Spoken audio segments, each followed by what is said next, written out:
బిర్సా ముండా గారి జన్మదినాన్ని చక్కగా జరుపుకుంటాం. అంటే ఏకలవ్యుడు.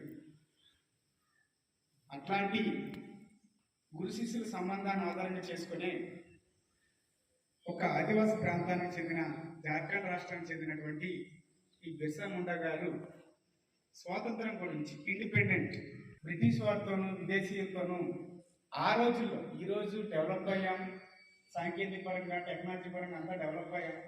బట్ ఆ రోజు ఏమీ లేని దాన్ని గడగడలాడించిన వ్యక్తిలో మన బిర్సా ముండా గారు ప్రథమ స్థానంలో ఉన్నారు. అటువంటి అసెంబ్లీని ఈరోజు కండక్ట్ చేయడం జరుగుతుంది.